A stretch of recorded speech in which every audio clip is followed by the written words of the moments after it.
আরে যারে যারে কাকু কাকিমার ব্যবসা কি সুন্দর চলছিল, একতলা থেকে দুতলা করে নিল, কিন্তু এখন আনফরচুনেটলি এটা আর হবে না। Ladies and gentleman, your attention please, this is so weak. তো তুফান কলকাতায় খুব ভালো পারফর্ম করছে না, জাস্ট এটা ফ্যাক্ট, একদম অনেস্টির সাথে বললাম। এই সিনেমাটা বিশাল অ্যাডভান্স বুকিং করছে, দারুণ হিউজ নাম্বারে অ্যাডভান্স, মারাত্মক লেভেলের অ্যাডভান্স বুকিং। এই সিনেমাটা 10 কোটি টাকা কালেকশন করবে, 1 কোটি টাকা কালেকশন করলো, এই করলো সেই করলো, কিন্তু আদেও কি হলো? অফিসিয়াল কালেকশন এখানে বলছে যে 1,07,000। এটা হলো তুফানের আসল কালেকশন। খুবই খারাপ লাগছে।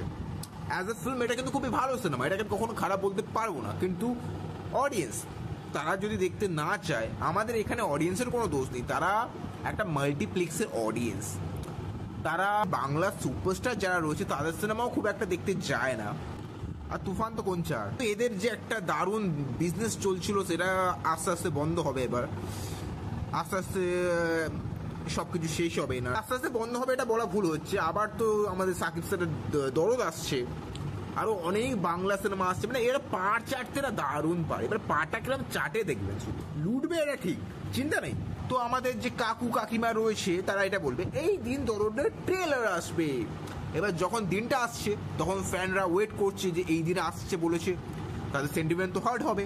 আমি শুধু এটা বুঝতে পারি না যে কারা এইসব চ্যালেঞ্জেস, মানে আমি দেখছি ফেসবুকে লাখ লাখ ভিউয়ার্স এদের, মানে কেন ফলো করে এদের? কোনো অফিসিয়ালি কোনো কিছু এখানে ইনফরমেশন নেই, জাস্ট ফেক, শুধু ফ্যানদেরকে খুশি করার জন্য মিথ্যে কথা বলবে। তা বলে যেটা ফ্যাক্ট সেটা কেন বলবে না? যেটা সত্যি চলছে না তো কেন বলবে না চলছে না? সত্যি কথা বলতে কি প্রবলেম রয়েছে? নাও চলতেই পারে। বাংলাদেশে এটা তো একটা সুপার হিট নয়, ব্লকবাস্টার নয়, এটা একটা ইন্ডাস্ট্রি হিট। তো এটা তো ইন্ডাস্ট্রি হিট হয়েছে, বাট এখানে চলছে না, এনাফ, করবে ওখানে শেষ। দারুণ কালেকশন করবে, এখানে আগুন জ্বালিয়ে দেবে, দর্শকের ক্রেজ দেখুন কলকাতায়। একটা ভুলভাল পাবলিক রিয়াকশন দিয়ে বলবে পাবলিক রিয়াকশন দেখুন দারুণ হয়েছে। ওফ, এটা না বন্ধ করা উচিত। যে অনেস্টি, যে রিভিউয়ারের মধ্যে অনেস্টি নেই না, তাকে রিভিউয়ার বলে আমি মানি না, জাস্ট মানি না। আমি তো আর রিভিউয়ার নই ভাই, আমার শুধু বকার দরকার ভাই, বকে যাচ্ছি। আমি নিজেকে রিভিউয়ারও মানি না, আমি জাস্ট পোস্ট করে দিই।